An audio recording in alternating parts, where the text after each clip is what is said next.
ایک بار پھر درود بھیجے گا محمد و آل محمد پر.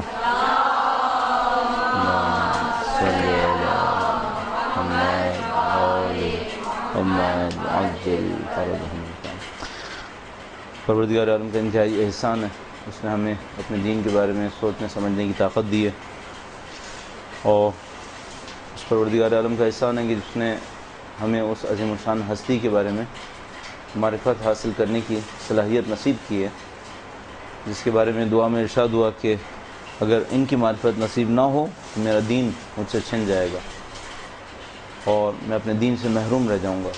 اور اگر کسی سے اس کا دین محروم ہو جائے، وہ اپنے دین سے دور چلا جائے، ظاہر ہے کہ اس کی اپنی ہستی، اس کا اپنا وجود بے معنی ہو جائے گا، مفہوم ختم ہو جائے گا اس کا. اس اعتبار سے ذکر امام کے طفیل ہمیں بہت ساری نعمتیں ملنی چاہیے، بہت ساری سعادتیں ملنی چاہیے، اور بجائے کہ ہم خداوند متعال کا انتہائی شکر بجا لائیں کہ اس نے ہمیں توفیق دی ہے، اپنے وقت کے امام کے حضور اظہار عقیدت کے لیے اور اس سعادت کی شکرانے میں ایک بار پھر درود بھیجے گا محمد و آل محمد پر.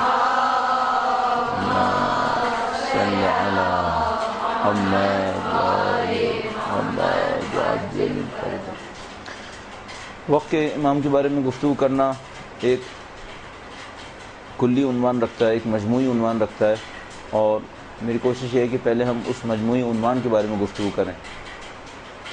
فطرت انسانی یہ ہے کہ انسان اپنے آپ کو عزیز رکھتا ہے، اپنے آپ کو چاہتا ہے، اور اس فطرت کے نتیجے میں اپنے مستقبل کے بارے میں بہت زیادہ خوفزدہ رہتا ہے.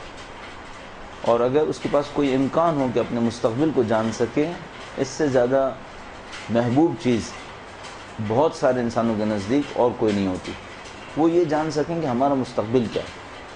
لہذا آپ نے صحیح بتانے والوں اور غلط بتانے والوں سب کی شہرت بہت زیادہ دیکھی ہوگی. صحیح بتانے والے وہ لوگ کہ جو واقعاً کوئی علم رکھتے ہیں، چاہے وہ الہی علم ہو چاہے وہ غیر الہی علم ہو، اور اس کے ذریعے سے وہ کچھ نہ کچھ مستقبل کے بارے میں بتا سکتے ہیں، اور چاہے وہ سائنس کے ذریعے سے ہی کیوں نہ ہو. اس کی قیمت ہوتی ہے کہ اگر کوئی یہ بتا سکے، جس کو ہم لوگ پریڈکشنز کہتے ہیں. یہ انسانوں کے نزدیک محبوب ہے. انسانوں کو اس سے بہت زیادہ طاقتیں بھی ملتی ہیں. مثلا اگر آپ کو پتہ چل جائے کہ آدھے گھنٹے کے بعد کتنی شدید بارش ہونے والی ہے، تو آپ کو بہت ساری صلاحیتیں مل جاتی ہیں، ایکسٹرا پاورز مل جاتی ہیں. اگر آپ کو پتہ چل جائے کہ ایک مہینے کے بعد کس چیز کی مانگ مارکیٹ کے اندر زیادہ ہوگی، تو آپ کو بہت زیادہ فائنینشیل پاورز مل جائیں گی. اگر آپ کو پتہ چل جائے کہ کس ملک کے اندر کتنے عرصے کے بعد کوئی تبدیلی رونما ہونے والی ہے، تو ممکن ہے آپ کو بہت زیادہ سیاسی طاقتیں مل جائیں. یہ انسان کی ایک خواہش ہے، اور فطری خواہش ہے. اس کا مطلب یہ ہے کہ باہر حقیقت میں کوئی نہ کوئی چیز ایسی ہوگی جو اس خواہش کو پورا کر سکتی ہوگی. یعنی خداوند متعال نے یقیناً کوئی نہ کوئی وسیلہ ایسا رکھا ہوگا جس کے ذریعے سے اس کی یہ فطری خواہش پوری ہو سکے. برسبیل تذکرہ، اور ہماری کوشش بہت زیادہ یہ ہوتی ہے کہ ہم لیکچر کے دوران بیچ بیچ میں، جس کو ہم لوگ کہہ سکتے ہیں بریکٹس کے درمیان، کچھ چیزیں تذکرہ کرتے رہیں جو بعد میں بھی کام آ سکیں کہیں اور پر بھی. فطری امور کی نشانیوں میں سے ایک نشانی یہ ہوتی ہے کہ اس کو پورا کرنے کے لیے باہر کوئی بندوبست ضرور ہوتا ہے.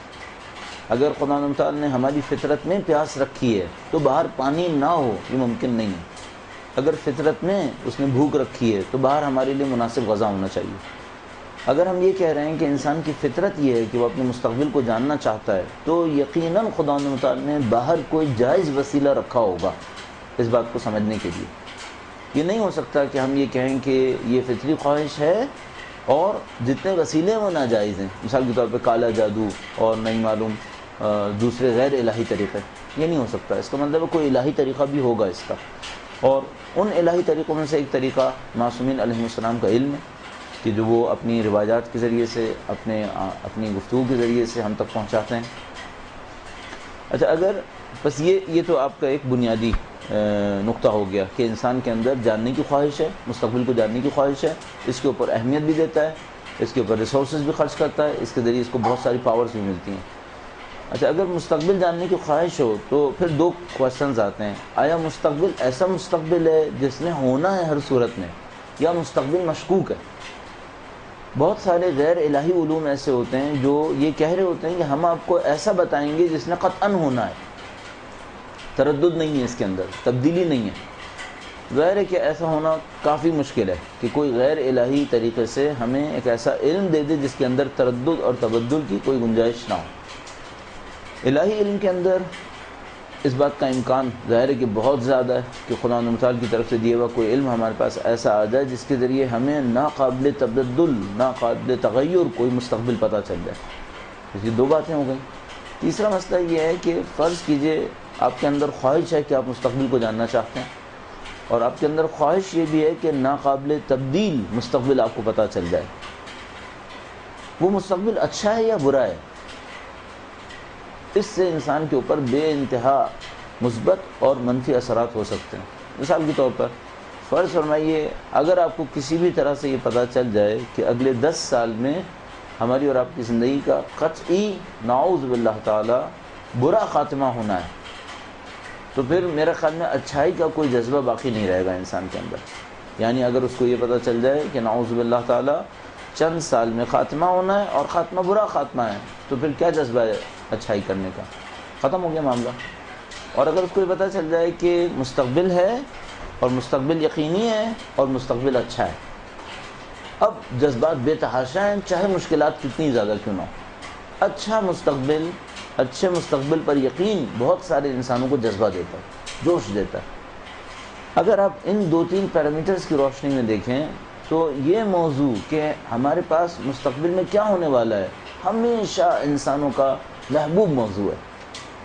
اگر آپ قدیم دور سے دیکھنا شروع کریں تو بہت ساری مثالیں ہمیں مل جائیں گی۔ مثلا گزشتہ 500 سال میں مشہور ترین مثال شاید ہم لوگ نوسٹراڈامس کو تعبیر کرتے ہیں۔ فرانس میں رہنے والا ایک یہودی کہ جو اپنے اندر کچھ صلاحیتیں رکھتا تھا، کچھ طاقتیں رکھتا تھا، نہیں معلوم آیا واقعاً سب کا سب تخیل ہے یعنی کہ نہیں واقعاً کوئی صلاحیت تھی اس کے پاس۔ بہرحال فرانس میں رہتا تھا، اس نے کچھ چیزوں کی پیشن گوئیاں کی، اور ان پیشن گوئیوں کی شہرت کافی زیادہ ہوئی، اور اس کی کتابیں موجود ہیں، اس کی شاعری ہے، ایکچولی 100 اس کی رباعیاں ہیں جس کو دی سینچریز تعبیر کیا جاتا ہے۔ تو یہ موضوع انسان کے لیے پسندیدہ تھا کہ وہ مستقبل کے بارے میں جاننے کی کوشش کرے۔ مختلف ادیان نے اس کو کچھ معلومات دی ہیں، دین اسلام نے بھی اس معاملے کے اوپر بہت توجہ دی ہے کہ انسان کو یہ پتہ چلے کہ اس کا مستقبل کیا ہے، کم سے کم اجمالاً ضرور پتہ چلے۔ اور دین اسلام کا بھرپور اصرار ہے کہ تمہارا مستقبل اچھا ہے، تمہارے مستقبل کے اندر کوئی خرابی نہیں ہے، مستقبل اچھا ہے، اور وہ اہداف جن کے لیے دنیا خلق ہوئی ہے ان اہداف کو ہم حاصل کرنے میں کامیاب ہو جائیں گے۔ سورہ قصص ابتدائی آیات میں آپ دیکھتے ہیں وہ نُرِیدُ أَن نَمُنَّ عَلَى الَّذِينَ اسْتُضْعِفُوا فِي الْأَرْضِ وَنَجْعَلَهُمْ أَئِمَّةً وَنَجْعَلَهُمُ الْوَارِثِينَ۔ خدا تعالیٰ قطعاً وعدہ کرتا ہے کہ ایسا ہوگا، ہم اپنے کمزور بندوں کے اوپر احسان کریں گے، ان کے اوپر منت رکھیں گے، انہیں وارث بنائیں گے، انہیں حاکم بنائیں گے۔ یہ خدا تعالیٰ کہتا ہے یہ تو ہونا ہے، اس میں کوئی شبہ نہیں ہے۔ اور اللہ کے رسول ارشاد فرماتے ہیں کہ ہمارے فرزند نے تشریف لانا ہے چاہے قیامت میں چند دن باقی رہ جائیں، مثلا 40 دن باقی رہ جائیں۔ اور انہوں نے فرمایا کہ یعنی یہ وہ اصول نہیں ہے جس میں کوئی تبدیلی ممکن ہے، یہ وہ مستقبل ہے جس میں قطعاً ہونا ہے۔ اچھا، عقل سے بھی بات سمجھ میں آتی ہے کہ اگر یہ نہ ہو تو پھر زمین بنی کیوں ہے اصلاً؟ اگر زمین کا مستقبل یہی ہے کہ اس میں ظلم نے پھیلنا ہے، جیسے کہ اس وقت نظر آ رہا ہے، ظالم اور ظلم کی حاکمیت نظر آ رہی ہے جس کے اوپر ابھی ہم گفتگو کریں گے، تو پھر زمین کا کوئی فائدہ نہیں، اس کا مطلب یہ ہے۔ اور سارے کے سارے فائدے صرف ہمیں آخرت میں دیکھنے ہوں گے، جبکہ ہم جانتے ہیں کہ اللہ کے کاموں کے اندر حکمت اور نتیجہ یقیناً ہونا چاہیے، بس اس دنیا کا بھی ایک نتیجہ نکلنا چاہیے، ایک اچھا نتیجہ نکلنا چاہیے۔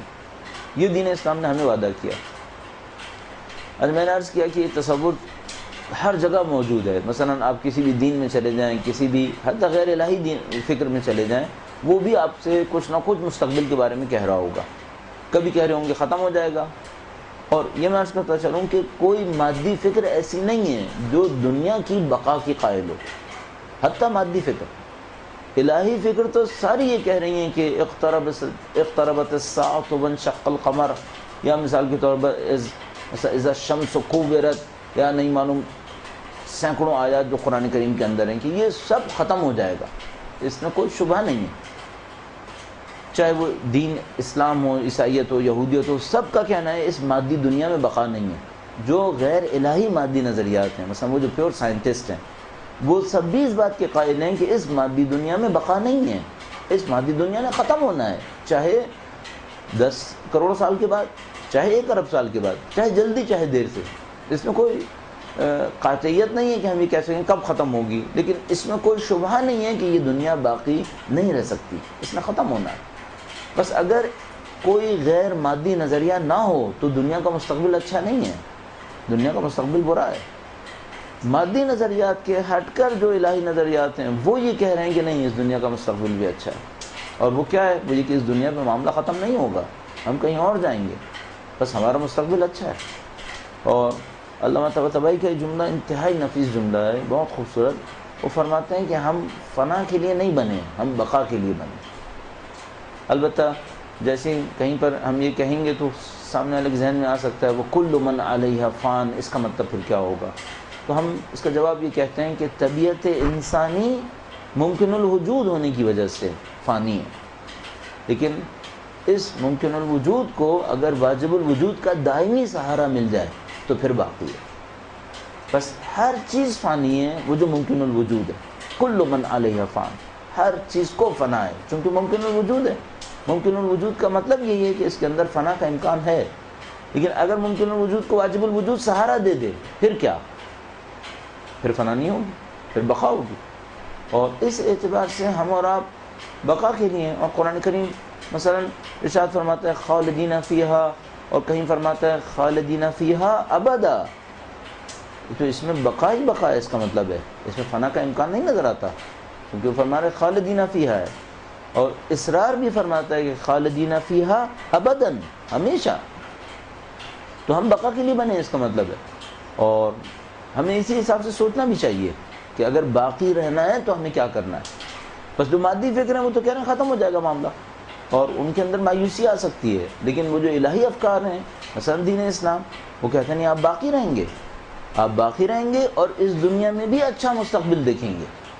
بس اسلام 2 خوشخبریاں دے رہا ہے، وہ یہ کہ اس دنیا میں بھی مستقبل اچھا ہے، چاہے آپ رہے چاہے نہ رہے، اور جہاں سے جہاں کہیں بھی جائیں گے وہاں یقیناً مستقبل اچھا ہے۔ بس اسلام اس اعتبار سے ان مذاہب میں سے ہے، ان افکار میں سے ہے جو ہمیں اچھے مستقبل کی خبر دے رہے ہیں۔ البتہ یہ وہ جنرلائز ہمارا پوائنٹ آف ویو ہے، یا جسے کہتے ہیں سینیریو ہے، جس کے اندر ہم وقت کے امام کے بارے میں گفتگو کرتے ہیں۔ سب کے پاس کچھ نہ کچھ گفتگو ہے، اور ان سب کے درمیان میں نے عرض کیا دو تقسیم کی جا سکتی ہیں۔ وہ افکار جو کہہ رہے ہیں انسانیت کا مستقبل برا ہے، اور وہ افکار جو کہہ رہے ہیں انسانیت کا مستقبل اچھا ہے۔ وہ جو کہتے ہیں انسانیت کا مستقبل اچھا ہے، ان کے سامنے کوشچن آتا ہے، وہ یہ کہ جو موجودہ صورتحال ہے یہ تو بہت بری ہے، پھر اچھا کیسے ہے؟ یہاں پر ایک اور کانسیپٹ آتا ہے جس کو ہم لوگ عربی میں منجی اور انگلش میں سیویئر اور مثلا اردو میں نجات دہندہ کا تصور کہیں گے۔ ایک ہے جو نجات دے گا۔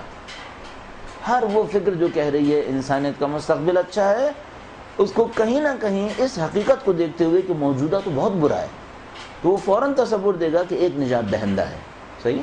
اب یہاں سے ہم اس جنرلائز کانسیپٹ سے ایک اور اسپیسیفک کانسیپٹ کے اوپر آ گئے۔ ایک مسئلہ تھا کہ انسان میں مستقبل کو جاننے کی خواہش ہے، وہ مستقبل قطعی ہے یا غیر قطعی ہے، اور وہ مستقبل اچھا ہے یا برا ہے۔ اب پتہ چلا کہ کچھ لوگ کہہ رہے ہیں کہ اچھا ہے، اور اس اچھے کے لیے جو تصور دے رہے ہیں وہ یہ کہ ایک نجات دہندہ بھی ہے، ایک کوئی ہے کہ جو نجات دے گا۔ یہ جو تصور ہے جس کو ہم لوگ منجی بشریت بھی تعبیر کرتے ہیں، یعنی بشریت کو نجات دینے والا، پوری بشریت کو نجات دینے والا۔ اچھا، یہ بھی عرض کرتا چلوں کہ ادیان میں اس مسئلے پر بھی فرق ہے کہ وہ جو نجات دینے والا ہے وہ گروہ کو نجات دینے والا ہے یا انسانیت کو نجات دینے والا ہے۔ کچھ افکار و خیالات وہ ہیں جو یہ کہہ رہے ہیں کہ نجات دینے والا ہے، ایک منجی ہے، نجات دہندہ ہے، لیکن نجات دہندہ میرے گروہ کو نجات دے گا، تمہیں نجات نہیں دے گا۔ ایک فکر اس طرح سے ہے۔ مثلا کون سی فکر؟ مثلا یہودیت کہتی ہے نجات دینے والا آئے گا، مجھے نجات دے گا، تمہیں نجات نہیں دے گا، ٹھیک ہے۔ ایک فکر ہے وہ کہتی ہے کہ نجات دیں گے صرف عیسائیوں کو، باقیوں کو نجات نہیں ملے گی، صحیح ہے۔ اور ہم کیا کہنا چاہ رہے ہیں؟ کچھ نہ کچھ بلا ارادہ ہم بھی سلپ کر گئے، اور ہم نے کہا کہ امام صرف ہمارے امام ہیں اور ہمیں نجات ملے گی۔ اگر کوئی معتقد ہو گیا اس طرح کا، ایسا نہیں ہونا چاہیے۔ وہ پوری کائنات کو نجات دینے کے لیے آئے ہیں، پوری بشریت کو نجات دلائیں گے۔ پھر سوال ہوگا کہ ٹھیک ہے، اگر پوری بشریت کو نجات دلائیں گے تو جنگ کس سے کریں گے جن میں نجات کا امکان نہیں ہے، جو نجات کے دشمن بنے ہوئے ہیں؟ بس اگر پرسنٹیج کے حساب سے سوچا جائے تو زیادہ کو نجات دیں گے یا زیادہ کو ختم کریں گے؟ زیادہ کو نجات دیں گے۔ اس اعتبار سے انسانیت کے نجات دہندہ ہیں۔ اور اگر آپ اس تصور کو تھوڑا سا اور غور کریں اس تصور کے اوپر، تو ان سے محبت اور ان سے دشمنی کے بہت سارے نکات آپ کی سمجھ میں آ جائیں گے۔ جو یہودیوں میں نجات دینے والا ہے اس سے یہودی تو محبت کریں، باقی کیوں محبت کریں؟ جو عیسائیوں کو نجات دینے والا ہے اس سے عیسائی تو محبت کریں، باقی کیوں کریں؟ اور جو ہم کہہ رہے ہیں کہ نجات دینے والا ہے اس سے کون محبت کرے اور کون نہ کرے؟ سب محبت کریں سوائے ان کے کہ جن کو انسانیت سے دشمنی ہے، وہ محبت نہیں کریں گے، وہ ان سے لڑیں گے۔ بس سوائے ان لوگوں کے جو جان بوجھ کر ستم کر رہے ہیں انسانیت پر، کوئی اسلام کے دیے ہوئے تصور نجات دہندہ سے جنگ نہیں کرے گا۔ اچھا، اب پوری دنیا میں نے کہا اس کے مختلف ٹائٹلز ہیں، عربی میں اس کو منجی کہتے ہیں اور نجات دہندہ کہتے ہیں، سیویئر کہتے ہیں، اور اسلام میں اس تصور کو اتنا مشہور ہے، یہ تصور کو مہدویت تعبیر کرتے ہیں، امام کے نام سے منسوب کرتے ہوئے۔ درود بھیجیں محمد والے محمد۔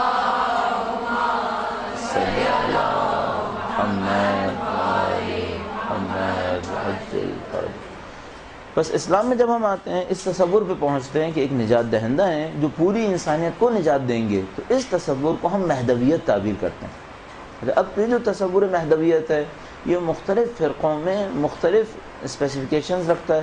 مثلا ایک خاص فرقے کے اندر تصور مہدویت کے خواص کچھ اور ہیں، اور مثلا تشیع کے اندر تصور مہدویت کے خواص کچھ اور ہیں، لیکن کچھ مشترکہ نکات ہیں جو تمام اسلامی فرقوں کے اندر کامن بنتے ہیں۔ تو ہم پہلے ان مشترکہ نکات کا جائزہ لے لیتے ہیں اور اس کے بعد ان اختلافات کو دیکھنے کی کوشش کرتے ہیں کہ جو مختلف فرقوں کے اندر اس حوالے سے مشہور ہیں۔ مثلا مشترکہ نکات کون کون سے ہیں جن کی طرف کچھ پہ بھی اشارہ ہوا؟ نمبر 1، نجات دہندہ ہے اور پوری انسانیت کے نجات دہندہ ہے۔ بس مثلا آج کوئی عیسائی ہے جو کسی بھی وجہ سے کسی ظلم میں پس رہا ہے، وہ ہمارے امام سے امید لگائے یا نہ لگائے، چاہے ہمارے امام کو نہ مانتا ہو، لیکن اگر وہ اس تصور کو دیکھے تو امید لگا سکتا ہے۔ کیوں؟ کیونکہ کوئی دعویٰ نہیں ہے ہمارا کہ وہ تم سے لڑنے آ رہے ہیں، نہیں لڑنے آئیں گے، تمہیں نجات دینے آئیں گے۔ بس اگر مثلا امریکہ، لاطینی امریکہ کے اندر کچھ کسان ہوں جن کے زراعت کے اوپر مثلا بعض ملٹی نیشنل کمپنیز نے قبضہ کیا ہوا اور وہ بیچارے کوڑ رہے ہوں کہ کب وقت آئے گا جب ہماری زراعت ہمارے ہاتھوں میں آئے گی، ہم اسے خود بیچ سکیں گے اور ہم اس سے کچھ کما سکیں گے، تو وہ اس معاملے میں بھی ہمارے امام سے امید رکھ سکتے ہیں کہ گرچہ امام تو مثلا مسلمانوں کے ہیں، لیکن بہرحال مسلمان یہ کہہ رہے ہیں کہ اگر وہ آئیں گے تو تمہیں بھی نجات مل جائے گی، تمہیں بھی کچھ نہ کچھ اس میں سبب فراہم ہو جائے گا۔ تو بشریت کے نجات دہندہ ہے۔ دوسرا معاملہ یہ ہے کہ نام پر ہم سب متفق ہیں، دنیا اسلام کے اندر ہم سب نام کے اوپر متفق ہیں کہ ان کا نام گرامی یہی ہوگا جس سے یہ مہدویت کا عنوان لیا گیا ہے۔ تقریباً سب متفق ہیں سوائے بعض لوگوں کے تفسیر میں کہ ان کا لقب امام ہوگا، اس پہ سب متفق ہیں، یعنی سب کہہ رہے ہیں کہ ان کو امام کہا گیا ہے روایات کے اندر۔ البتہ ظاہر ہے جو تصور امامت کے ماننے والے نہیں ہیں وہ امام کی تفسیر میں لیڈر کہیں گے کہ ان کو لیڈر کہا گیا ہے، اور مثال کے طور پر اس طرح کی باتیں کریں گے، لیکن اس میں سب کا اتفاق ہے کہ اللہ کے رسول نے ان کو امام کا لقب دیا ہے۔ تو تقریباً سب کا اتفاق ہے سوائے بہت قلیل کوئی گروہ کے، وہ ہے کہ وہ نسل رسول سے ہوں گے، اولاد بی بی سیدہ سلام اللہ علیہ سے ہوں گے۔ اللہم صلی علی محمد۔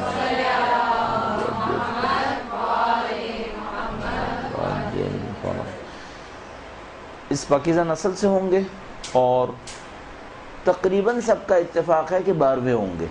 تقریباً میں اس لیے کہہ رہا ہوں کہ ایک آدھ فرقے کے علاوہ کہ جو اپنی امامت کے سلسلے کو چلاتے ہوئے 40 کو کراس کر چکے ہیں تو وہ 12ویں کے معتقد نہیں ہو پائیں گے۔ پھر باقی سب متفق ہیں کہ وہ امام بھی ہوں گے اور 12ویں ہوں گے اور بنی ہاشم سے ہوں گے اور پوری انسانیت کو نجات دیں گے۔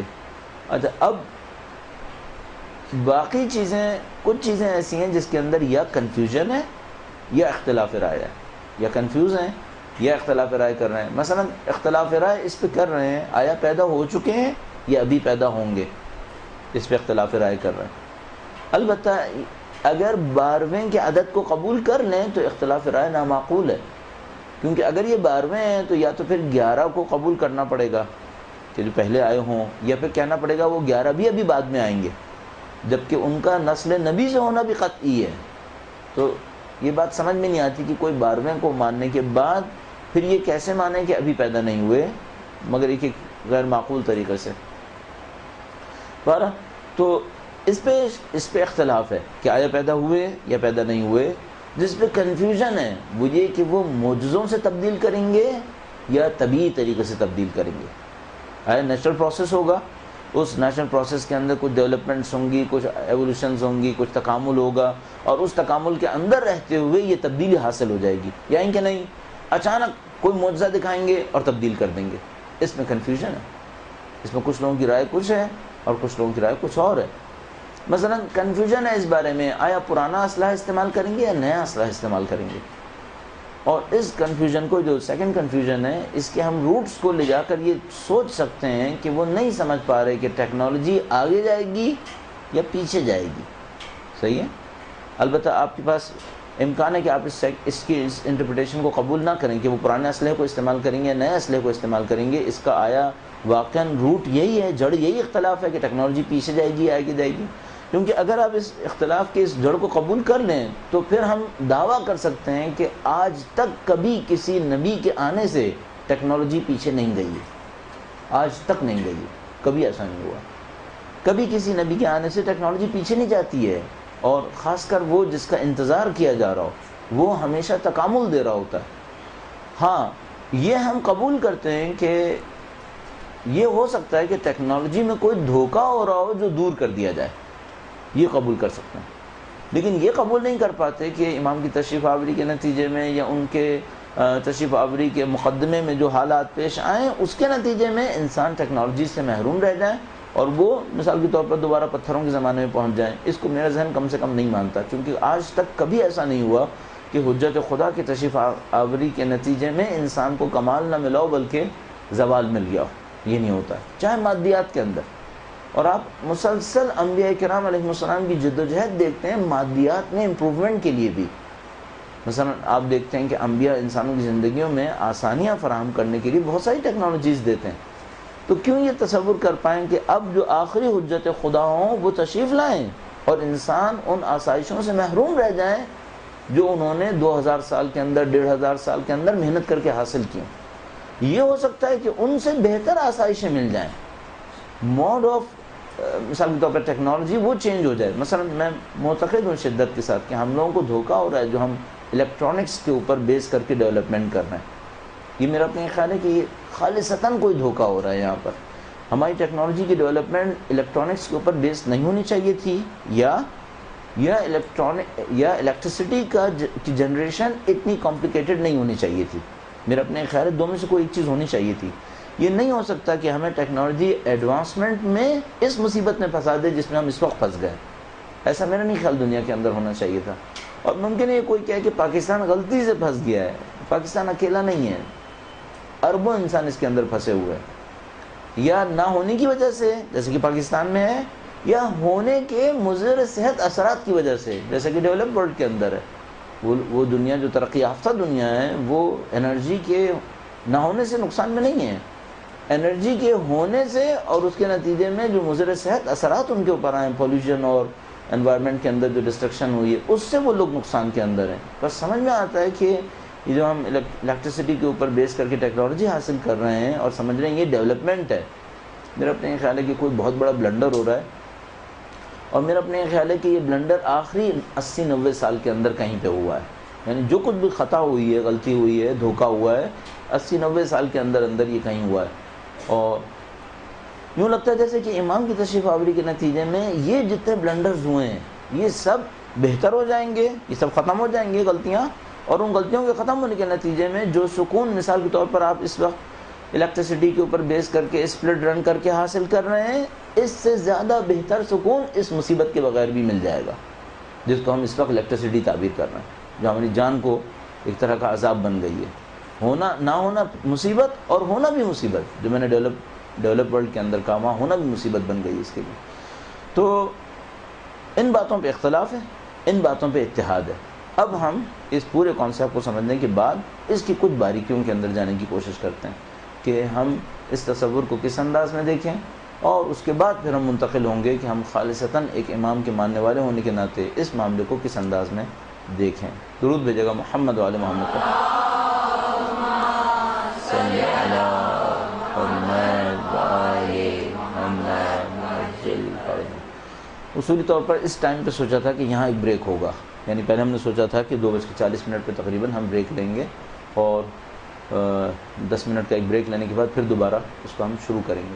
لیکن چونکہ ہم نے ویسے ہی 10 منٹ دیر سے شروع کیا ہے، تو ہم اب ہم اس کو ہم کنٹینیو کریں گے، اور کوشش کریں گے کہ 3:15 کے کچھ بعد سوال جواب اگر سمجھ میں آتے ہیں تو اس کو ہم شروع کریں، اور اس کے بعد پھر تقریباً 3:15 بجے یا اس سے تھوڑا سا پہلے ہم اس کو ختم کر دیں گے انشاءاللہ۔ درود بھیجے گا محمد وعلی محمد کو۔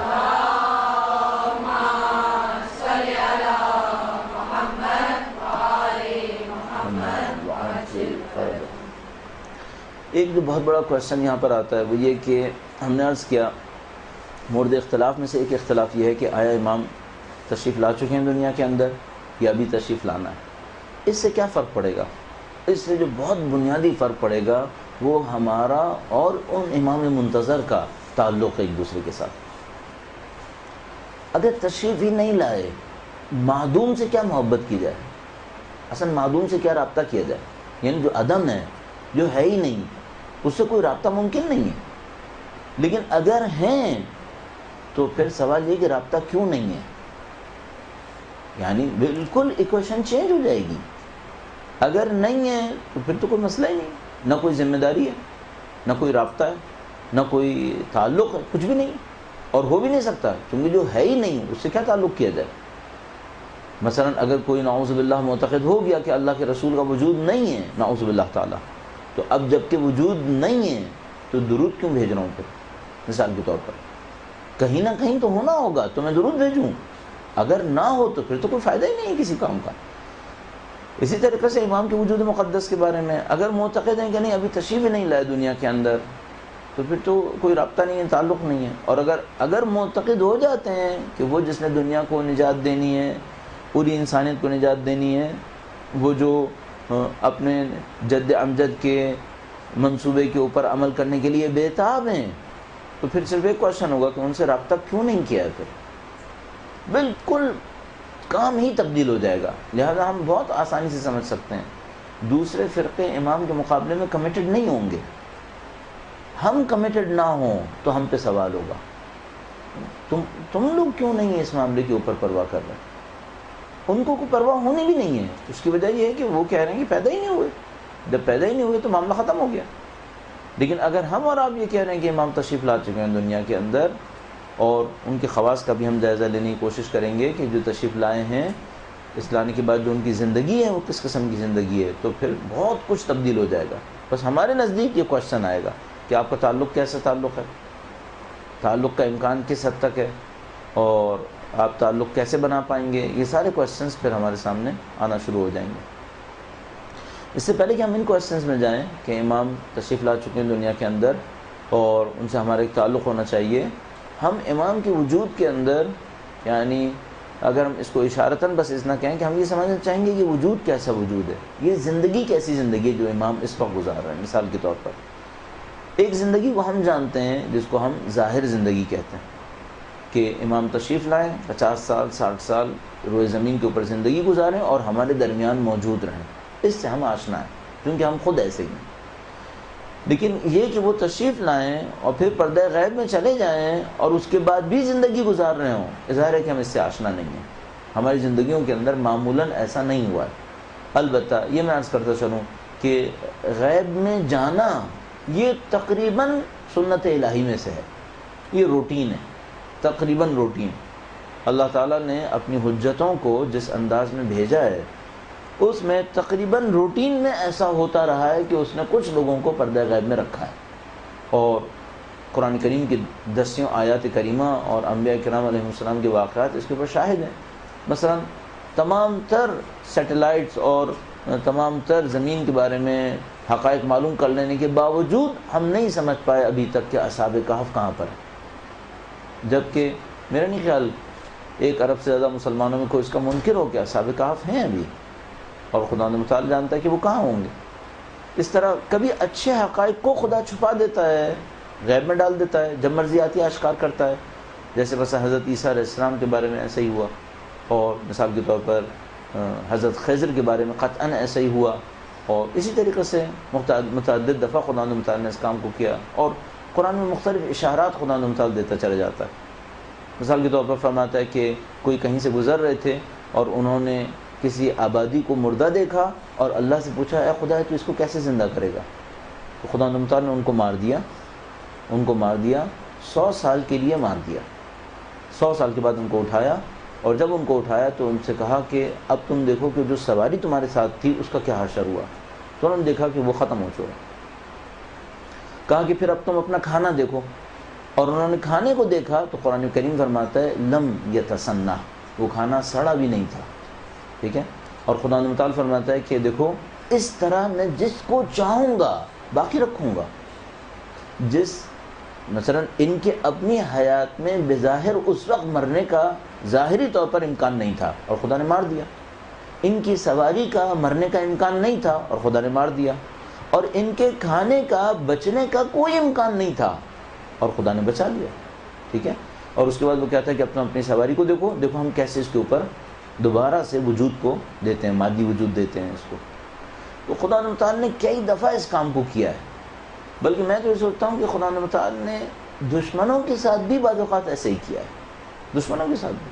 مثلا خدا متعال نے ارشاد فرمایا کہ ہم نے فرعون کے جسم کو بچا کے رکھا ہے، اور آج سے 100 سال تقریباً پہلے تک ہمیں پتہ نہیں تھا کہ جو بچا کے رکھا ہے کہاں بچا کے رکھا ہے، یہاں تک کہ فرعون کا جسم برآمد ہوا مثال کے طور پر، اور تب انسانوں کو سمجھ میں آیا کہ وہ جو 1300 سال پہلے 1400 سال پہلے اللہ نے کہا تھا کہ ہم نے فرعون کے جسم کو عبرت کے لیے بچا کے رکھا ہے، وہ کہاں بچا کے رکھا تھا۔ تو یہ ہوا ہے خدا متعال کی کتاب کے اندر کہ اس نے متعدد دفعہ کسی چیز کو انسانوں کی نظروں سے چھپایا ہے، اور چھپانے کے بعد اس کو کبھی زندہ رکھا ہے، کبھی زندہ رکھا ہے متحرک، اور کبھی زندہ رکھا ہے غیر متحرک، کبھی زندہ رکھا ہے باشعور اور کبھی زندہ رکھا ہے بے شعور، اور نہ صرف انسانوں کو دوستوں کو بلکہ دشمنوں کو، اور نہ صرف انسانوں کو بلکہ حیوانات کو بھی۔ وہ یہ سارے کام کتاب میں کہتا ہے کہ میں نے کیے ہیں۔ اب جب کہ اس نے سارے کام کیے ہیں تو یہ کیوں کیے ہیں سارے کام؟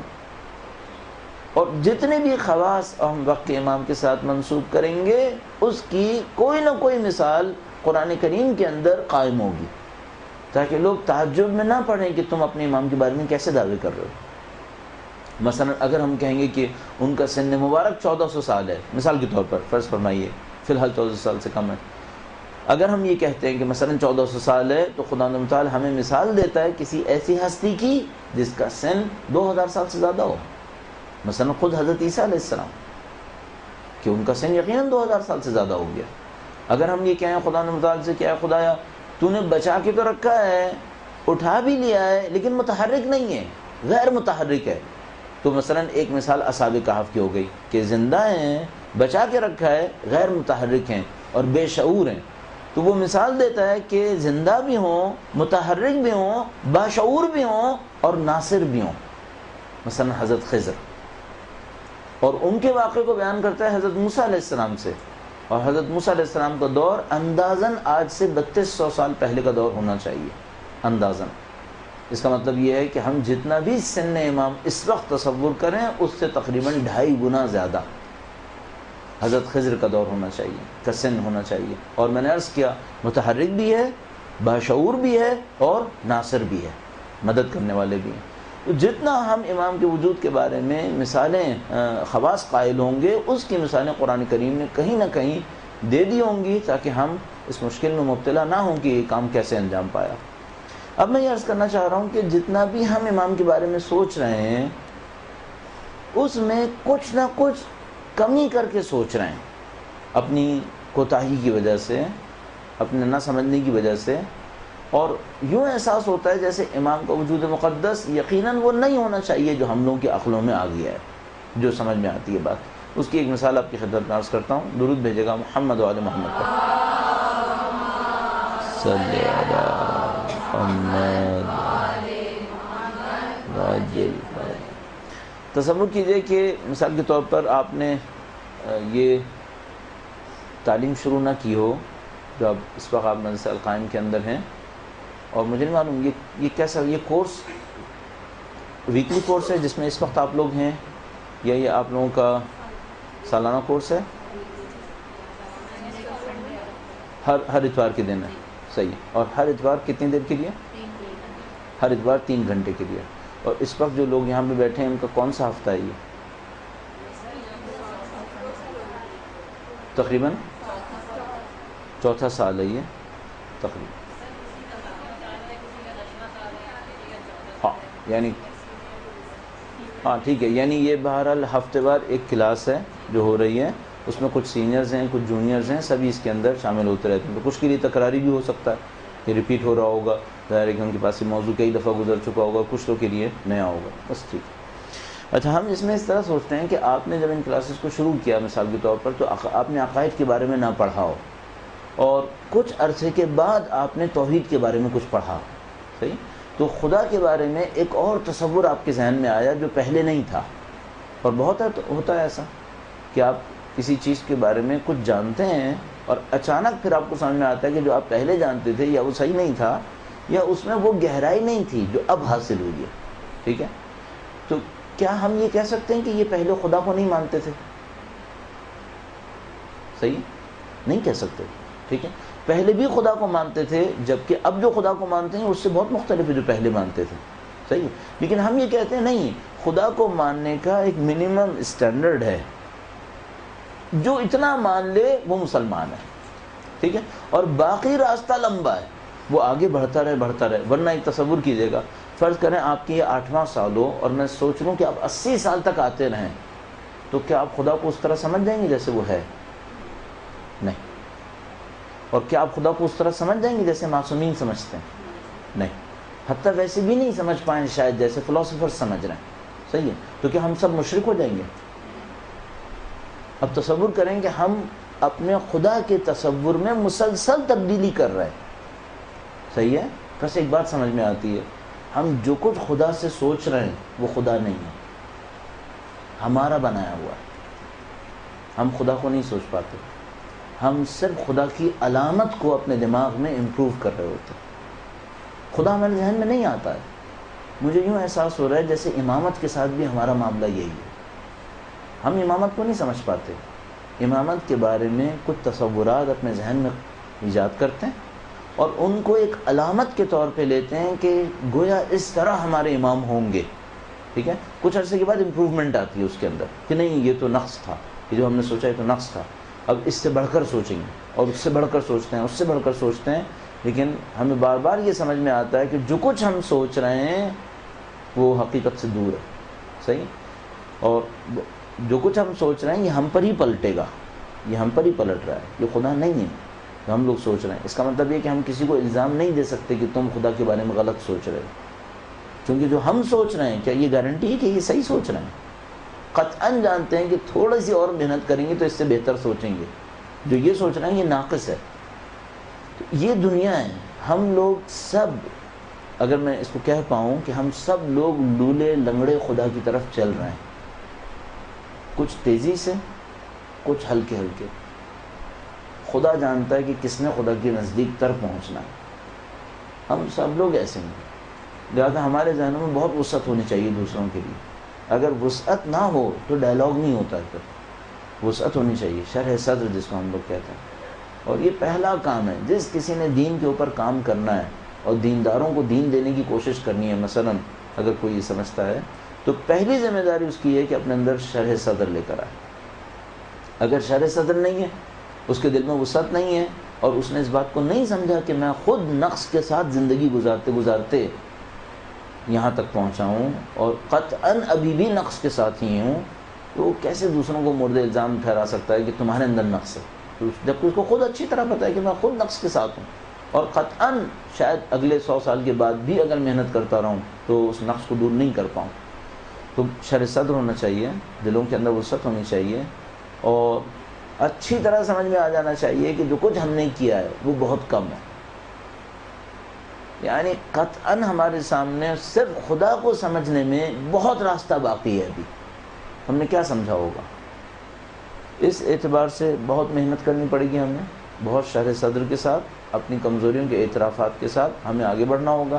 اچھا، امام کے تصور میں جو ہمارے پاس کمی اور نقص رہ رہا ہے، جو بالکل ظاہر میں ہے، وہ میں آپ کی خدمت میں عرض کرنے کی کوشش کرتا ہوں. درود بھیجے گا محمد و آل محمد پر.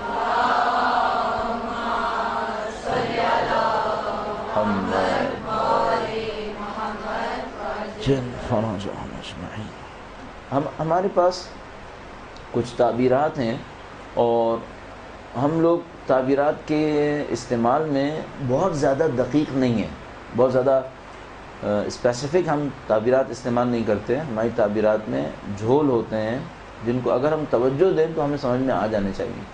مثال کے طور پر ہماری تعبیر میں سے ایک بہت سادہ تعبیر ہے جس کو ہم امام غائب تعبیر کرتے ہیں. صحیح. اور اسی اعتبار سے کہ ہم بہرحال غیبت کا لفظ استعمال کرتے ہیں. چونکہ ہم غیبت کا لفظ استعمال کرتے ہیں، جیسے ہم غیبت کا لفظ استعمال کرتے ہیں، اور غیبت معصور ہے، یعنی روایت سے حاصل کیا ہوا لفظ ہے. غیبت ہماری ایجاد نہیں ہے، روایات نے اس کو غیبت تعبیر کیا ہے. جیسے ہم غیبت کا لفظ استعمال کرتے ہیں، ہم ایکسٹریکٹ کرتے ہیں کہ امام غائب ہیں، اور جیسے ہم سوچتے ہیں امام غائب ہیں، خود بخود یہ سوچتے ہیں ان کو پتہ کیسے چلے گا. ٹھیک ہے. اچھا، ابھی ہمارے اس پہلے نقص کو تو ہم بہت اچھی طرح سمجھ رہے ہیں کہ ان کو پتہ کیسے چلے گا. یہ جملہ بالکل ہی غلط ہے، چونکہ یہ علم امام کے خلاف ہے، اور ہمارے نزدیک کم از کم ظاہری طور پر یہ واضح ہے کہ علم امام کے اندر کوئی چیز چھپی ہوئی نہیں ہونی چاہیے. تو یہ ہمیں سمجھ میں آ رہا ہے کہ غیبت کا علم سے کوئی ٹکراؤ نہیں ہونا چاہیے. یعنی اگر ہم نے یہ تصور کیا ہے کہ امام غیبت میں ہیں، اور غیبت کا مطلب یہ لے لیتے ہیں کہ وہ غائب ہیں، اور غائب کا مطلب لے لیتے ہیں کہ نہیں جانتے، تو یہ تو قطعاً غلط ہے. جو ہمیں کم از کم ہمیں پتہ ہے کہ صحیح ہے وہ یہ کہ امام غیبت میں ہیں اور امام غائب ہیں. اس غائب ہونے کے باوجود ان کے علم کے اندر کوئی کمی واقع نہیں ہو رہی. یعنی یہ جو ہمارے پاس روایات موجود ہیں کہ مثلا جمعرات کے دن نامہ اعمال امام کے سامنے جاتا ہے، اب پھر ہم یہاں پہ تھوڑا سا اور باریکی میں جاتے ہیں. کیا 6 دن تک پتہ نہیں چلتا؟ یعنی مثال کے طور پر کیا نامہ اعمال شام جاتے ہیں تو 24 گھنٹے پتہ نہیں چلتا؟ کیسا ہوتا ہے؟ صحیح. اس کا مطلب یہ ہے کہ یہ بھی ہماری کمی ایک ہو سکتی ہے کہ ہم یہ سوچ رہے ہوں کہ شاید 6 دن پتہ نہیں چلتا ہوگا. ایسا نہیں ہونا چاہیے. علم امام فوری ہونا چاہیے، علم امام آنن فانن ہونا چاہیے. اچھا، کیوں ہم کہہ رہے ہیں اس طرح سے کہ علم امام فوری ہونا چاہیے، علم امام آنن فانن ہونا چاہیے؟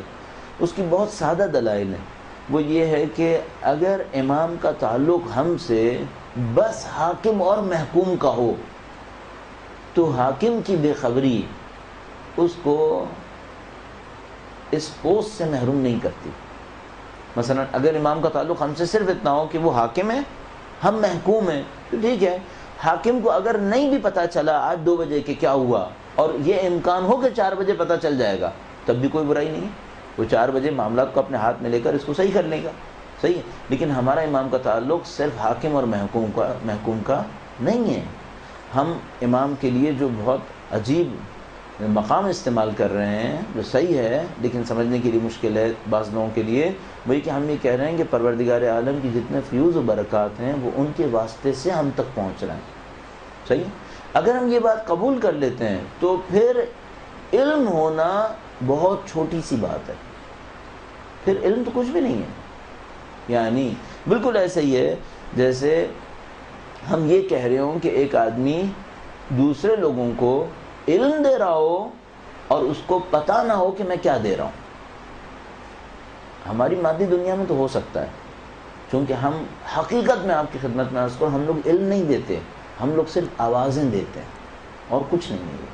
ہم لوگ ریکارڈز ہیں جو اپنی میموری کے اندر کچھ چیزیں ریکارڈ کر رہے ہیں اور اس کو ریکال کر رہے ہیں، اور یہ علم نہیں ہے. پھر علم کیا ہے؟ علم وہ ریکارڈنگ جب چل رہی ہوتی ہے تو جن لوگوں کی سماعتوں سے ٹکرا رہی ہوتی ہے ان کے اوپر خدا کسی چیز کی برکت بھیج رہا ہوتا ہے، وہ علم ہے. لہذا بہت سارا لوگوں کی سماعتوں سے وہی لہریں ٹکرا رہی ہوتی ہیں اور انہیں کوئی علم نہیں ملتا. اس کا مطلب ہے ان لہروں کے اندر علم نہیں ہے، ورنہ سب کو مل جانا چاہیے تھا. اس کا مطلب ہے علم کچھ اور چیز ہے، جس کو امام نے فرمایا کہ لیس العلم بالتعلیم والتعلم. اس حدیث معروف کے اندر جس میں امام نے فرمایا کہ علم سیکھنے اور سکھانے سے نہیں ہے، بل ہوا نور یقذفہ اللہ علی قلب من یشاء. مشہور و معروف حدیث ہے جو ہم لوگ اور آپ لوگ سالوں سے سن رہے ہیں. بلکہ یہ وہ نور ہے جو خدا جس کے دل پہ چاہتا ہے نازل کر دیتا ہے. بس کوئی تصور نہ کرے کہ مثلا ہمارے ہاں ہو سکتا ہے ایک آدمی لاؤڈ اسپیکر کے اوپر کچھ کہہ رہا ہو، اس کی بات مثال کے طور پر ریکارڈ کر لی جائے، پھر انٹرنیٹ پہ چلائی جائے اور کہنے والے کو پتہ ہی نہ ہو کہ اس نے کتنے لوگوں کو علم دے دیا. یہ ہمارے ساتھ ہو سکتا ہے. کیوں؟ کیونکہ میں نے بتایا یہ علم نہیں دے رہے ہیں یہ ہم صرف ریکارڈنگز کر رہے ہیں. ریکارڈنگ ہے جس کو ہم ریکال کر رہے ہیں. اور اگر کوئی واقع علم دے رہا ہو تو ممکن نہیں ہے کہ دینے والے کو پتہ نہ چلے کہ میں کس کو دے رہا ہوں. جیسے خدا متعال کے فرشتے کسی کو علم دیں اور فرشتوں کو پتہ نہ چلے ہم نے کس کس کو دے دیا، نہیں ہو سکے گا، نہیں ہو سکتا. یعنی مثلا ملک الموت کسی کو ماریں اور ان کو بھی پتہ نہ چلے میں نے کیا کر دیا، نہیں ہو پائے گا. حضرت جبرائیل کسی کو وحی دیں اور حضرت جبرائیل کو پتہ نہ ہو کہ میں نے کس کو دے دی، ظاہر ہے کہ نہیں ہو سکتا. یہ وہ ہیں جو واقعاً عطا کرنے والے چینلز ہیں. ہم لوگ عطا نہیں کر رہے ہیں، ہم لوگ وسیلہ ہیں. ہم لوگ بہانے سے زیادہ نہیں ہیں. اور ہم احمق ہوں گے جو ہم سمجھ رہے ہوں گے کہ ہم کہیں پہ بیٹھ کے اگر تقریر کر رہے ہوتے ہیں تو ہم علم دے رہے ہوتے ہیں. یہ خدا نے ہمیں علم دینے کے واسطے میں قرار دیا ہے، ورنہ ہم لوگ سوائے آوازوں اور لہروں کے کچھ نہیں دے رہے ہوتے. اس پہ یقین فرما لیجیے. اب اگر ہم سوچیں کہ وہ امام صرف حاکم اور محکوم ہے تو ہم نے عرض کیا نہیں، حاکم اور محکوم نہیں ہے. ایک معنی میں کہہ سکتے ہیں کہ بہرحال جو ہم نے پہلے اس طرح استعمال کی شاید اسی پہ اکتفا کر لیں کہ واسطہ فیض ہے، اللہ تعالیٰ کی فیض و برکات کے اندر واسطہ ہیں. اچھا، برسبیل تذکرہ بیچ میں ایک پرانٹس لگا کے دوبارہ بریکٹس لگا کے وہ یہ کہ جو عناوین خدا متعال کے اندر ہیں ان عناوین کی پست صورت اس کی مخلوقات کے اندر بھی ملتی ہے. مثلا خدا متعال علیم ہے تو کیا بندوں میں کسی کے پاس علم نہیں ہے؟ خدا متعال حی ہے تو کیا بندوں میں کوئی زندہ نہیں ہے؟ خدا متعال خلاق ہے، بندوں میں کوئی خلق نہیں کرتا. اچھا، اب ہم یہاں پھنس جاتے ہیں کہ کیا یہ قبول کر لیں کہ بندوں میں کوئی خلق کرتا؟ صحیح. اب خدا متعال نے اس مشکل کو ہمارے لیے حل کیا ہے حضرت عیسیٰ علیہ السلام کی صورت میں. حضرت عیسیٰ علیہ السلام فرماتے ہیں کہ انی اخلق لکم من الطین کہیئۃ الطیر، میں تمہارے لیے خلق کروں گا مٹی سے پرندے کی شکل کو، فانفخ فیہ، پس اس کے اندر پھونک ماروں گا، فیکون طیرا باذن اللہ، تو وہ اللہ کے اذن سے پرندہ بن جائے گا. سارا سولوشن کہاں پر ہے؟ باذن اللہ. بس وہ خلاقیت کسی کے اندر بھی آ سکتی ہے، کب؟ باذن اللہ. بس خدا متعال کے اذن سے سب کچھ صحیح ہے. مثلا حضرت عیسیٰ علیہ السلام فرماتے ہیں میں خلق کروں گا، میں زندہ کروں گا مردے کو باذن اللہ. ٹھیک ہے. بس خدا متعال کی اوصاف کو اگر ہم یہ تصور کریں کہ مستقلاً کوئی حاصل کر لے گا تو یہ شرک ہے. لیکن اگر ہم تصور کریں کہ باذن اللہ کوئی حاصل کرے پھر ظاہر ایک فرق بن جائے گا. جو خدا میں ہے وہ اس کا اپنا ہے، جو کسی اور کے اندر ہوگا وہ خدا کے اذن سے اس کو دیا ہوا ہوگا. اس میں کوئی برائی نہیں ہے.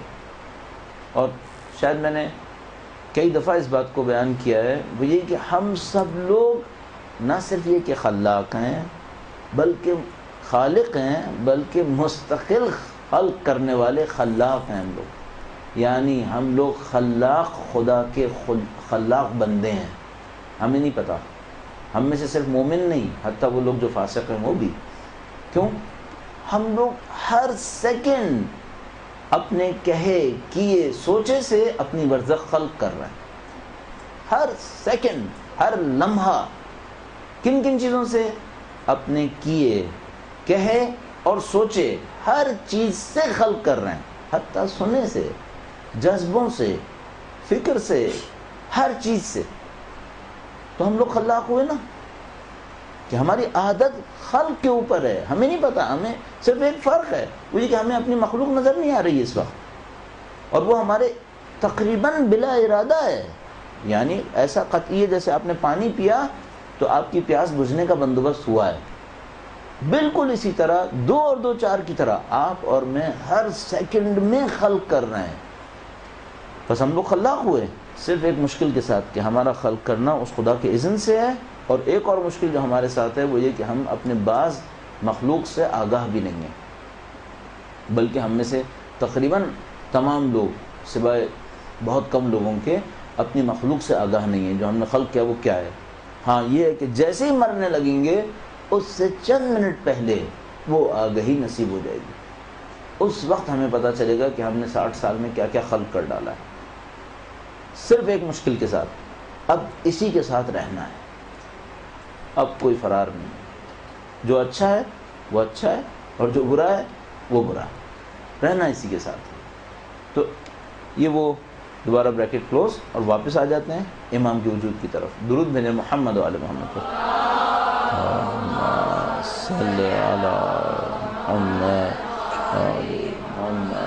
عجل فرج. بس وجود امام کے بارے میں اگر ہمارا تصور صرف حاکم اور محکوم کا ہے تو پھر شاید علم کی اتنی ضرورت نہیں ہے، لیکن میں نے عرض کیا یہ اس سے کہیں زیادہ ہے، اس سے کہیں زیادہ ہے. پس تصور بھی ممکن نہیں ہے کہ علم نہ ہو. اچھا اس کا مطلب یہ، اب ہم اس کو تھوڑا سا اور کم کرنے کی کوشش کرتے ہیں، اپنے ذہنوں سے نزدیک لانے کی. مثلا یہ جو آپ یہاں بیٹھے ہیں یہ علم میں امام میں ہے یا نہیں؟ آپ نے بھی سوچا تھا کہ آپ کے امام کے علم میں ہے؟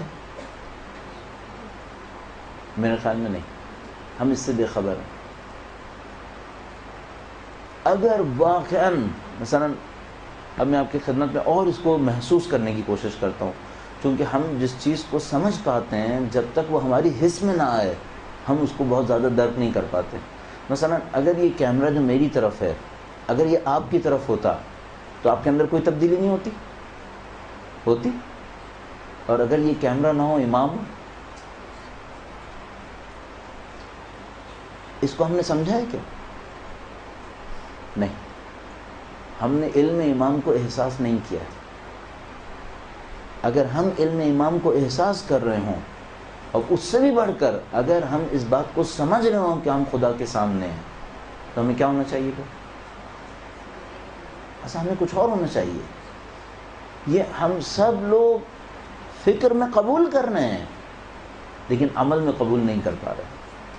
اب یہ کئی وجوہات ہو سکتی ہیں، یا تو توجہات نہیں ہے ہماری، اور یہ بہت بڑا عنصر ہے، توجہ نہیں ہے ہماری، یا علم کے اندر کمی ہے، توجہ میں کمی ہے، ایک طرح کی کمزوری ہے، کچھ ہماری مجبوریاں ہیں، اس طرح کی چیزیں ہیں. لیکن بہرحال یہ سمجھ میں آ رہا ہے کہ ہم اپنے علم کے مطابق جن باتوں کو سمجھتے ہیں ان باتوں کو بھی احساس نہیں کرتے. البتہ بعض اوقات کہیں ہم ان باتوں کو احساس کرنے کی طرف چلے جاتے ہیں. بس یہ امام کے حوالے سے کہ علم امام کے حوالے سے ہمارے سامنے بالکل قطعی ہے کہ امام جانتے ہیں اور کوئی چیز ان کے علم سے خالی نہیں ہے. اب سوال یہ تھا کہ غیبت کا مطلب ہم نے یہ لیا تھا کہ امام غائب ہے. نعوذ باللہ غائب کا مطلب بے خبر ہونا لیں تو پھر تو بالکل ہی غلط ہو گیا. اچھا اب سوال کرتے ہیں غائب کے اوپر. آیا امام کو غائب ہونا لیں؟ کیونکہ غیبت تو بالکل معصول لفظ ہے، روایت کے اندر آیا ہے. اگر امام کو غیبت میں لیں تو غائب لیں یا نہ لیں؟ صحیح ہے، چلو ہم فرض کر لیتے ہیں، ہم یہ بھی تصور کر لیتے ہیں امام غائب ہیں. غائب کا مطلب کیا ہے؟ یہاں پر ہم نے جو غائب کا مطلب لیا ہے وہ غیر حاضر لیا ہے. صحیح ہے. اب یہاں پہ کئی مطلب ہو سکتے ہیں غائب کے. اب میں اس کو تھوڑا سا انالیسس کرنے کی کوشش کرتا ہوں تاکہ ہم ایک صحیح جگہ تک پہنچ سکیں کہ غیبت کا اصل مطلب کیا ہے، کیونکہ ہم اس میں غلطی سے دو چار ہو رہے ہیں. ہم غیبت کا مطلب لیتے ہیں امام غائب، اور غائب کا مطلب کم سے کم چلو اتنا تو سمجھ میں آ گیا کہ بے علم نہیں لے سکتے، وہ تو بالکل ہی غلط ہو جائے گا. بے علم نہیں لیتے، غائب ہونے کا مطلب لیتے ہیں غیر حاضر. غیر حاضر. اب میں آپ سے پھر سوال کروں گا، آیا واقعاً امام غیر حاضر ہیں؟ مثلا آپ پتہ نہیں اپنی زندگی میں کتنی دفعہ کہہ چکے ہوں گے میں امام کو حاضر و ناظر جان کر کہتا ہوں، تو وہ آپ حاضر نہیں قبول کر رہے تھے کیا؟ صحیح. اچھا ایک طرف سے آپ غیبت کہہ رہے تھے اور دوسری طرف سے آپ حاضر بھی کہہ رہے ہیں. صحیح. تو اس کا مطلب یہ ہے کہ اگر غائب در مقابل حاضر ہو تو پھر یہ غائب بھی صحیح نہیں ہے، امام حاضر ہیں. ٹھیک ہے. اچھا آپ حاضر بھی قبول کر رہے ہیں اور ناظر بھی قبول کر رہے ہیں. ناظر کا مطلب کیا ہے؟ دیکھنے والا. تو پھر آپ غائب کیوں کہہ رہے ہیں؟ صحیح. اب ہم نے آپ نے ایک اور اسٹیپ لیا. چلیے اب دیکھیں ہم کہاں سے پہنچے تھے. اگر ہم امام کے غیبت کا مطلب لیں، امام کی غیبت کا مطلب لیں غیر علم، تو وہ تو قطعاً غلط تھا. اگر امام کی غیبت کا مطلب لیں نہ دیکھنے والا، ابھی ہوا کہ نہیں، یہ بھی غلط ہے. اگر امام کی غیبت کا مطلب لیں حاضر نہ ہونے والا، ہم نے کہا یہ بھی غلط ہے. اچھا اب ایک اور مطلب آ گیا. امام کی غیبت کا مطلب ہو گیا نظروں سے اوجھل. ٹھیک ہے. امام کی غیبت کا مطلب کیا ہو گیا؟ یعنی مستور، نہ کہ غائب. دونوں میں فرق ہونا چاہیے. ایک وہ جو غائب ہے یعنی ہے ہی نہیں، ایک وہ جو ہے مستور ہے. صحیح ہے. اچھا آیا ہم اس مطلب کو ہم سمجھ پا رہے ہیں کہ ہاں یہ بات سمجھ میں آتی ہے کہ غیبت کا مطلب مستور لے لیتے ہیں یعنی چھپا ہوا. صحیح ہے. آیا ہمیشہ چھپا ہوا ہے؟ یعنی مثال کے طور پر کوئی نہیں جس نے امام کو نہ دیکھا ہو. اتنے ہیں دیکھنے والے کہ ہمارے پاس روایت کہتی ہے جب تشریف لائیں گے تو لوگ کہیں گے ہم نے ان کو دیکھا تھا. صحیح ہے. اس کا مطلب ہے اتنا مستور بھی نہیں ہے، اتنا مستور بھی نہیں ہے. پھر غیبت ہے کیا اصلا؟ صرف ایک چیز، نہ پہچاننا.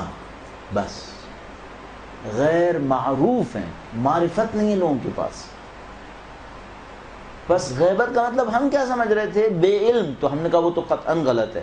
غیر حاضر، پھر وہ غلط ہے. غیر ناظر، وہ بھی غلط ہے. غیبت یعنی مستور، پتہ چلا یہ بھی اطلاق کے ساتھ غلط ہے. اگر ایبسولوٹلی مستور ہو تو پھر تو دیکھنا ممکن ہی نہیں تھا، پھر کیسے لوگوں نے دیکھ لیا. اس کا مطلب ہے غیبت کا مطلب صرف ایک ہے، ہم معرفت نہیں رکھتے بس. اچھا اگر کسی کی معرفت بڑھ جائے پھر سمجھ لیں اس کی غیبت ختم ہو گئی، اس کا تو ظہور ہو گیا. یہ مشکل ہے جو ہم لوگوں کو سمجھ میں نہیں آ رہی ہے. یہ وہ جگہ ہے اصل جو مجھے ابھی تک سمجھ میں آیا، جو مس کنسیپشن ہمارے ذہن میں وجود امام کے حوالے سے ہے، وہ ان آخری 5-10 منٹ کے اندر جو کچھ آپ کی خدمت میں عرض ہوا ہے وہ یہ ہے. ہم لوگ امام کو نعوذ باللہ غیر حاضر سمجھ رہے ہیں، غیر ناظر سمجھ رہے ہیں، ان کو مستور سمجھ رہے ہیں، جبکہ کچھ نہیں ہے سوائے اس کے کہ ہم پہچاننے کی طاقت نہیں رکھتے. کتنے ہی واقعات، کتنے ہی دلائل ایسے موجود ہیں جس میں لوگوں نے امام کو دیکھا ہے، بعد میں اہل فن نے تائید کی ہے کہ ہاں تم نے دیکھا ہے، اور اس کو بتانا پڑا کہ وہ جو فلاں کو دیکھا تھا وہ امام تھے. اس کا مطلب ہے ہر دیکھنے والا، ہر ناظر اور منظور معروف نہیں ہے کہ وہ پہچانتا بھی ہو کہ یہ کون. ہم لوگوں کے پاس صرف ایک مشکل ہے، ہمارے پاس معرفت نہیں ہے، اور یہ تمام مطلب ہے غیبت کا. مجھے نہیں سمجھ میں آتا اس کے سوا کیا مطلب ہے. یعنی ان کی عطا میں کوئی رکاوٹ نہیں ہے، جس طرح ان کے ظہور کے زمانے میں عطا میں کوئی رکاوٹ نہیں تھی. یعنی اگر وہ کسی کو دینا چاہتے ہیں تو رکاوٹ نہیں ہے، ابھی بھی دے سکتے ہیں. ان کی ملاقات میں ان کی طرف سے کوئی رکاوٹ نہیں ہے. ساری رکاوٹ کس کی طرف سے ہے؟ ہماری طرف سے. اور وہ رکاوٹ کیا ہے؟ معرفت نہیں ہے. ورنہ شاید مل چکے ہوں گے. پتہ نہیں کتنوں کے ساتھ ایسا ہوا ہے کہ مل چکے ہیں اور نہیں جانتے کہ مل چکے ہیں. یعنی وہ مل چکے ہیں، گڑ گڑا رہے ہیں کہ خدا ایک دفعہ دیکھنا نصیب کر دے، اور ان کو بتایا جاتا ہے کہ تم دیکھ چکے ہو. ایک اور بات سمجھ میں آتی ہے، یہ جو ہمارا بہت زیادہ اصرار ہے آنکھوں سے دیکھنے کا، شاید اس کے اوپر اصرار کی کوئی بہت زیادہ گنجائش نہیں ہے. اس سے زیادہ اصرار ہم معرفت پہ کر لیتے تو بہتر تھا. کیونکہ آنکھوں میں بہت سارے لوگوں نے دیکھا، ان کو پتہ ہی نہیں چلا کہ ہم نے امام کو دیکھا ہے. اس کا مطلب ہے ہم آنکھوں سے دیکھنے پہ اگر بہت زیادہ اصرار کر رہے ہیں، شاید اس کی گنجائش اتنی زیادہ نہیں ہے. ہمیں اصرار اس پہ کر لینا چاہیے تھا اگر ہم اس چیپٹر میں تھے بھی، کہ خدایا ہمیں معرفت نصیب کر دے.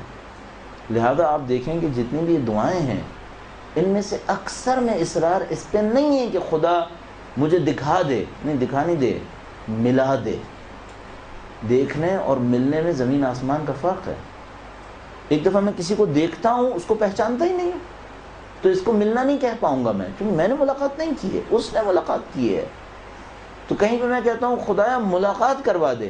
صحیح. اب اس ملاقات کا مطلب اگر صرف اتنا رکھوں کہ دونوں جسمانی طور پر ایک محل میں موجود ہوں، اس کا بھی کوئی فائدہ نہیں ہے. بس وہ جو اصلی دعا بنتی ہے وہ وہی دعا بنتی ہے، اللہم عرفنی نفسک، اور پھر آخر میں جا کے عرفنی حجتک. یہ دعا بنتی ہے سر. خدا انشاءاللہ ہمیں اپنے امام کی معرفت نصیب فرمائے انشاءاللہ. اچھا، اب یہ ہم نے اس سیشن میں جو یہاں تک پہنچا، اس میں ہم نے وجود امام کے حوالے سے کچھ باتوں کو انجام دے دیا. اب ایک بہت بڑا سیشن ہونا چاہیے، ہو سکتا ہے، جس کے اندر ہم یہ گفتگو کریں ذمہ داری کیا ہے، اور وہ ان تمام چیزوں کا خلاصہ بننا چاہیے. کہ مثال کے طور پر ٹھیک ہے، ہمیں سمجھ میں آ گیا کہ اجمالاً کہ غیبت ہم کسے کہہ سکتے ہیں. اس سے پہلے ہمیں اجمالاً سمجھ میں آ گیا کہ منجی بشریت کا مطلب دنیا کے مختلف ادیان، مذاہب، افکار کے اندر کیا لیا گیا ہے، اور ہم جو کہہ رہے ہیں منجی ہیں، نجات دہندہ ہیں، اس کا مطلب کیا ہو رہا ہے. اس کے بعد ہم نے اس کے اوپر کافی دیر بات کر لی کہ ہم وجود امام کو کس عنوان سے دیکھیں، اور ہمیں سمجھ میں آ گئی کچھ چیزیں. لیکن جو اصلی چیپٹر آنا چاہیے وہ یہ ہے کہ وہ جو ہماری ذمہ داری ہے وہ کیا ہے. اچھا، جیسے ہم ذمہ داری کی بات کرتے ہیں، ایک اور کویشچن آتا ہے، وہ یہ کہ چلیے تقریباً سادہ سی بات ہے، نصرت امام ذمہ داری ہے. نصرت امام ذمہ داری ہے. نصرت کسے کہتے ہیں؟ ناصر کون ہے؟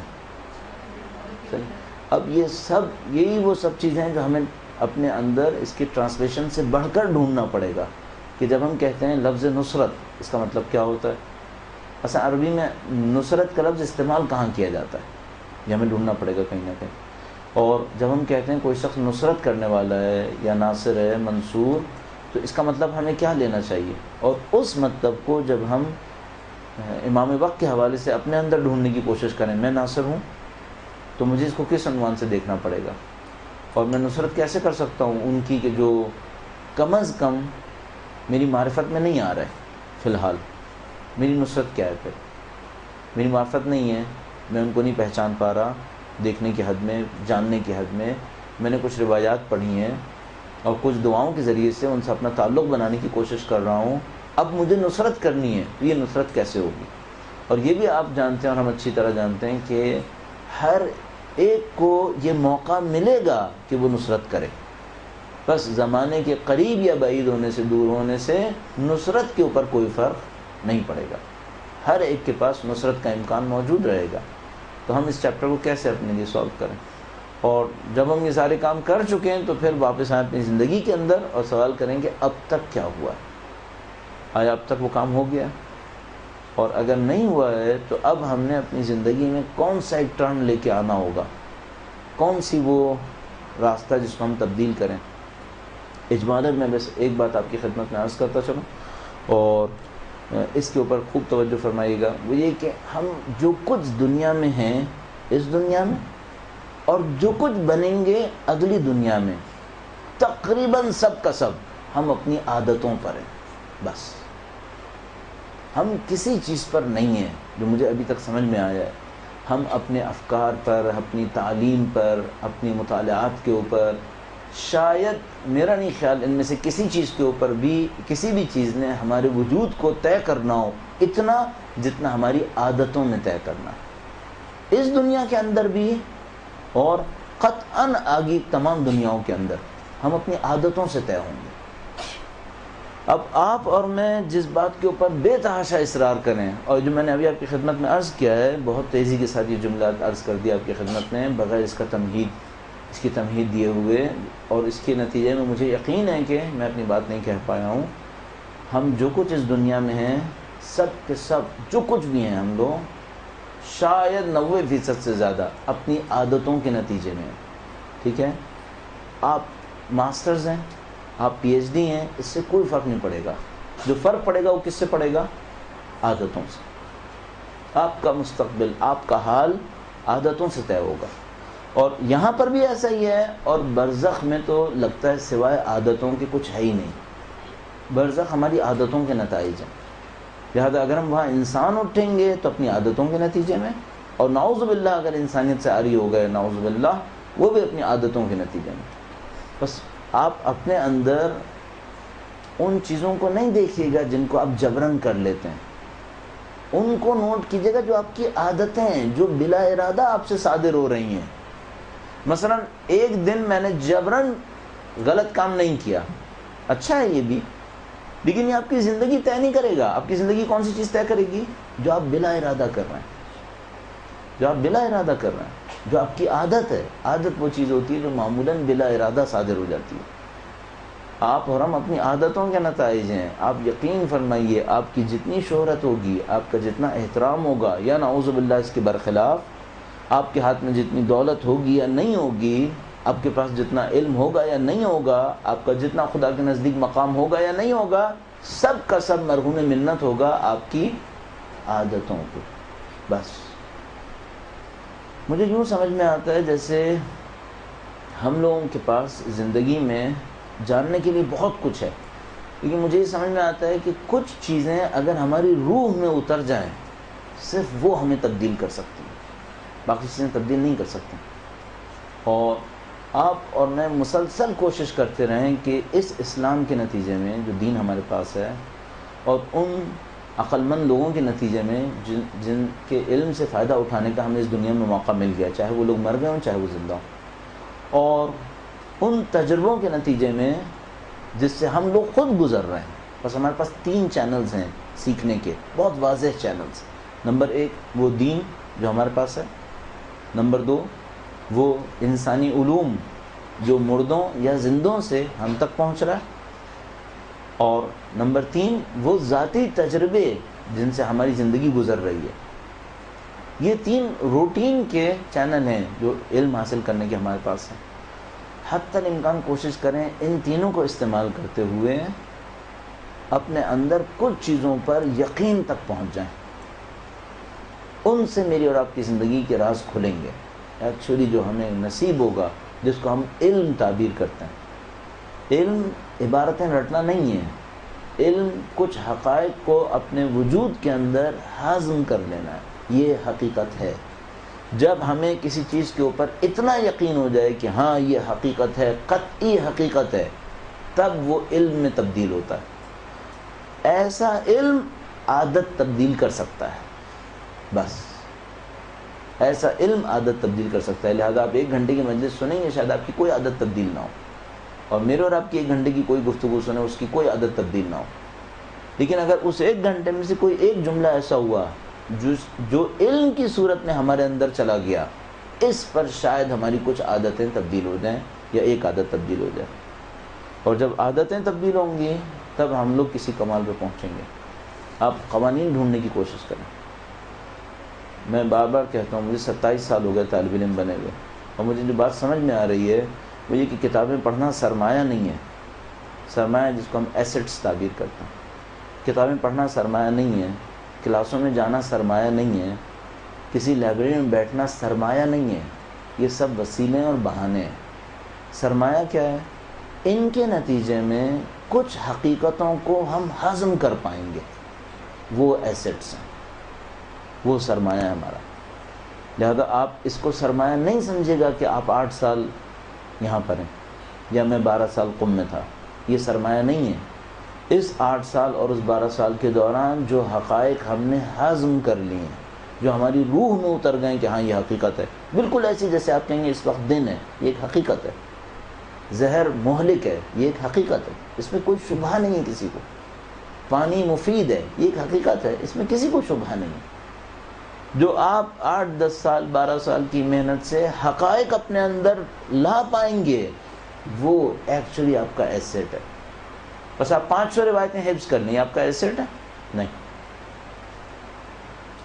آپ کا اصلی ایسٹ ان روایتوں کے ذریعے جو حقائق آپ نے حاصل کیے، جن پر آپ کو یقین ہو جائے، وہ آپ کا اصلی سرمایہ ہے. لہذا میں آپ کی خدمت میں عرض کر رہا ہوں، یہ خطرہ موجود ہے کہ آپ اور میں 10 سال دینی علم حاصل کرنے کی کوشش کرتے رہے ہیں اور ایک حقیقت بھی ہماری روح میں نہ اترے، گرچہ پورا قرآن حفظ کر لیا.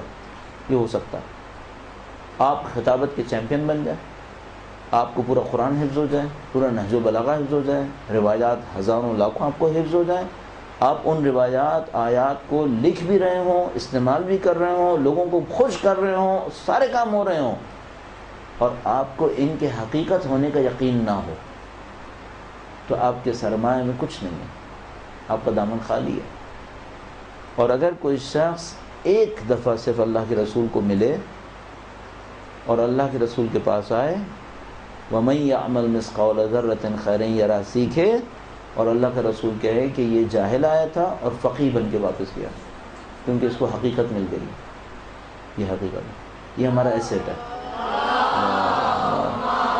صلی علی محمد وآل محمد وعجل فرجهم اجمعین. دو باتیں میں نے آپ کی خدمت میں آخر میں کہی ہیں. ان دو باتوں کو میں آپ کی خدمت میں عرض کروں گا کہ یہ چند چیزیں ہیں جو میں سمجھتا ہوں کہ میری زندگی کے ایسیٹس میں سے ہیں. نمبر ایک, ہم عادتوں پہ بنے ہوئے ہیں اس دنیا میں بھی, اور عادتوں پر ہی بنیں گے اس دنیا میں بھی. یہ ایک بات. اور دوسری بات یہ کہ اصل سرمایہ وہ حقیقتیں ہیں جن کو ہم ہضم کر پائیں. بس یہ دو باتیں خاص کر میں نے آپ کی خدمت میں عرض کی ہیں. کوئی سوال کسی کے ذہن میں اگر اس آج کی گفتگو کے حوالے سے آتا ہوں؟ جی فرمائیے. ٹھیک ہے, ہم اس جگہ تک پہنچے کہ ہم امام کی معرفت میں کمی سے دو چار ہیں. ٹھیک ہے, ہم امام کی معرفت میں کمی سے دو چار ہیں, لیکن ہمیں یہ نہیں معلوم کہ وہ معرفت کیا ہے, ہمیں کیا سمجھنا ہے. ٹھیک ہے, اچھا اس کا ایک تفصیلی جواب ہونا چاہیے, بہت تفصیلی جواب ہونا چاہیے. وہ یہ کہ ہم امام کی معرفت کو پوری تفصیل کے ساتھ بیان کریں, یہ امام کی معرفت ہے. اور ہم اس کے کچھ اجمالی جواب دے سکتے ہیں جو مبہم ہوں گے اور مشکل ہوں گے, اور کچھ اجمالی جواب دے سکتے ہیں جو آسان ہوں گے. مثال کے طور پر ایک اجمالی جواب دے سکتے ہیں, وہ یہ کہ شریعت کی اطاعت معرفت امام ہے. صحیح, معرفت امام کا ایک لم سم رزلٹ نکلتا ہے, وہ کیا ہے؟ شریعت کی اطاعت. شریعت کی اطاعت معرفت امام ہے. بس اگر کوئی کہہ رہا ہے میرے اندر معرفت امام ہے, اتنی ہی ہوگی جتنا وہ شریعت کا مطیع ہوگا. اور اگر وہ مطیع شریعت نہیں ہے, اس کا مطلب ہے اس کے اندر معرفت امام کی کمی ہوگی. ٹھیک ہے, ایک اجمالی مبہم جواب ہو گیا. ایک اجمالی سادہ جواب بھی ہے, وہ یہ ہے کہ آپ امام کی پسند اور ناپسند کو جتنی اہمیت دیتے چلے جائیں گے, یہ آپ کی معرفت ہے. یہ آپ کی معرفت ہے. جتنا آپ امام کی پسند اور ناپسند کو اہمیت دیتے چلے جائیں گے. بس اگر کوئی امام کی پسند ناپسند کو اہمیت نہیں دے رہا ہے, اس کا مطلب ہے معرفت سے محروم ہے. اور اگر وہ امام کی پسند ناپسند کو بہت زیادہ اہمیت دے رہا ہے, اس کا مطلب ہے اپنی معرفت میں کافی آگے ہے. ہاں, اس میں ایک آسان راستہ یہ ہوتا ہے, کیونکہ یہ آپ کے ساتھ بار بار پیش آتا رہے گا, وہ یہ کہ ہمیشہ حجت, نبی, ولی اور خدا آپ کے ذہن میں ٹکرانے کی کوشش کرتے رہیں گے, یہ تصورات. تو ہم اس کو آسان کرنے کے لیے, مثلا جیسے ہی میں آپ سے کہوں گا خدا سے مانگو, تو آپ کا ذہن کہے گا اس کا مطلب میں کیا ولی اللہ سے اگر مانگوں تو شرک ہے. ٹھیک ہے, ان تمام کو حل کرنے کے لیے ہم ایک ہی دفعہ کہتے ہیں خدا اور اس کا نظام. صحیح, خدا اور اس کا نظام. تو خدا اور اس کے نظام کا مطلب کیا ہے؟ یعنی خدا, نبی, ولی, وصی, اور اس مراتب کے اندر نیچے چلتے چلے آئے. ٹھیک ہے, بس جب ہم کہتے ہیں خدا سے مانگو, تو اس کا مطلب یہ نہیں ہوتا کہ نبی سے نہیں مانگو. ہم کہہ رہے ہیں غیر خدا اور خدائی نظام سے ہٹ کر مت مانگو. مثلا ایک آدمی ہے جو خدائی نظام سے ہٹ کر ہے, ظالم ہے, جابر ہے, کسی بھی صورت میں, مثلا میرا کوئی باس ہے, اس کا خدائی نظام سے کوئی تعلق نہیں ہے, اس سے مت مانگو, اس سے توقع مت لگاؤ. اور جب ہم کہتے ہیں خدا سے توقع لگاؤ, تو اس کا مطلب کیا ہوتا ہے؟ خدا اور اس کے نظام سے توقع لگاؤ. تو یہ ساری باتیں خدا اور اس کے نظام کے ساتھ ایک ساتھ ہی آئیں گی. جب ہم کہتے ہیں کہ امام کی پسند ناپسند کو آپ جتنا زیادہ اہمیت دیں گے اتنی آپ کی معرفت ہے, تو کوئی پوچھے خدا کی معرفت پھر کیا ہے؟ وہ بھی یہی ہے کہ خدا کی پسند ناپسند کو جتنی زیادہ اہمیت دیں گے. تو پھر کوئی کہے کہ یہ دونوں ٹکراؤ رکھتے ہیں, معرفت خدا معرفت امام, تو ہمارا جواب ہوگا کہ نہیں, خدا اور اس کا نظام سب ایک ہی ہے, ان میں کوئی فرق نہیں ہونا چاہیے.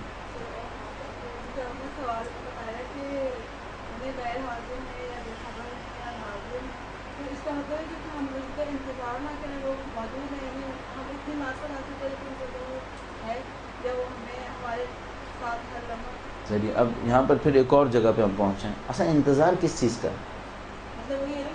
ٹھیک ہے, یعنی ہم اس کو انالیسس کر سکتے ہیں. وہ یہ کہ انتظار ان کو دیکھنے کا ہے. تو میں نے عرض کیا بہت سارے لوگوں نے دیکھا ہے, کوئی فائدہ نہیں ہوا. بہت سارے لوگ ہیں ایسے. مثلا آیا واقعا لشکر یزید میں حجت خدا کو نہیں دیکھا تھا؟ دیکھا تھا. آیا وجود مقدس امام وقت کو تشریف آوری کے بعد ان کے دشمن نہیں دیکھیں گے کیا؟ دیکھیں گے. ان کا ساتھ نہ دینے والے نہیں دیکھیں گے کیا؟ دیکھیں گے. ان کا ساتھ دینے والے بہت سارے لوگ جو ان کو مہینوں دیکھیں گے ایک جگہ پہ جا کے چھوڑ دیں گے نعوذ باللہ تعالیٰ. یہ بھی ہوگا. اس کا مطلب ہے انتظار دیکھنے کا نہیں ہے. پھر انتظار کس بات کا ہے؟ زیادہ سے زیادہ انتظار جو ابھی میں اجمالاً اس کو میں تیزی سے گزار دوں، انتظار اس بات کا ہے کہ میں قربانی کب دوں، کب وہ مجھے قربانی کی اجازت دیں. انتظار اس بات کا ہے.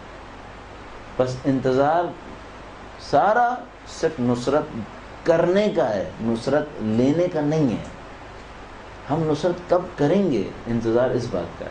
اور کس نصرت کا انتظار ہے؟ ایک وہ نصرت ہے جو میں ان کی غیبت میں بھی کر سکتا ہوں، اور ایک وہ نصرت ہے جو ان کے تشریف لانے کے بعد، جس کو ہم ظہور تعبیر کر رہے ہیں، ظہور کے وقت ایک نصرت ہونی ہے. اصل انتظار اس نصرت کا ہے جو ہم ان کے ظہور کے بعد کر رہے ہوں گے. صحیح. البتہ اس کا مطلب یہ کہ ہم یہاں نصرت نہ کریں، ظاہر ہے یہ نہیں ہے، یہاں پہ بھی نصرت کریں گے. بس ہمارے نزدیک انتظار کا اصل مفہوم وہ ہونا چاہیے، اور ہم انتظار کو نظر سے نہ لیں جو صرف دیکھنا ہے. یہ الفاظ کی محدودیت ہے. الفاظ میں کہیں نہ کہیں محدودیت ہے. اگر فکر اس کے پیچھے نہ ہو تو غلطی سے دو چار ہو سکتے ہیں. تو ممکن ہے کچھ لوگ سمجھ رہے ہوں کہ ہم انتظار کر رہے ہیں یعنی نظر کا انتظار، دیکھنے کا انتظار ہے. میں عرض کر رہا ہوں دیکھنے کا نہیں ہے، اس خاص نصرت کا ہے جو ان کے ظہور کے وقت ہونی ہے. اور صرف نصرت کا بھی انتظار نہیں کہہ سکتے، چونکہ اس وقت بھی نصرت کر سکتے ہیں اور نصرت کرنی ہے ہمیں.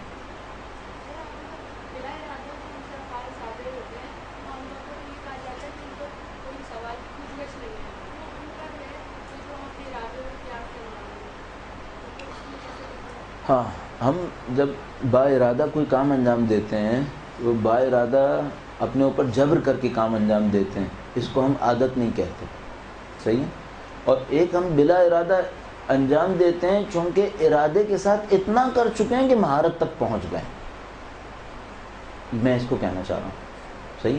بس ایک بلا ارادہ کرتے ہیں جس میں پہلا سابقہ کچھ نہیں تھا، آپ سو رہے تھے، آپ نے بلا ارادہ پاؤں گھسیٹا، اس سے کچھ ہو گیا، مثلا دشمن خدا مارا گیا.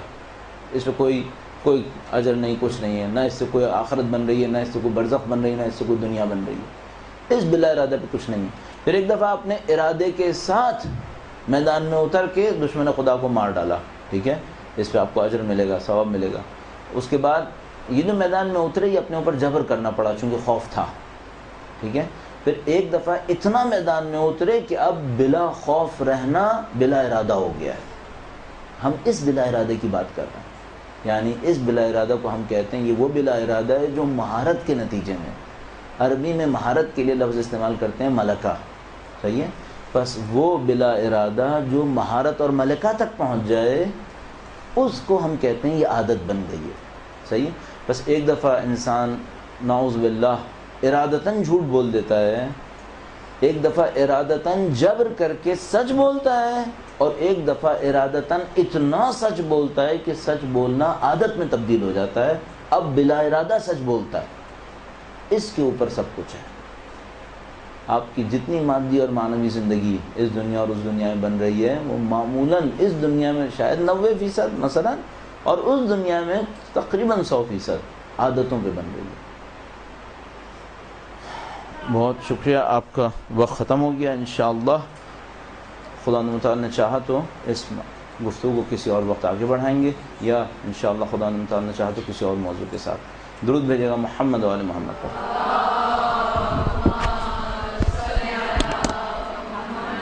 سر ہماری کلاس لیتے رہیے گا سر.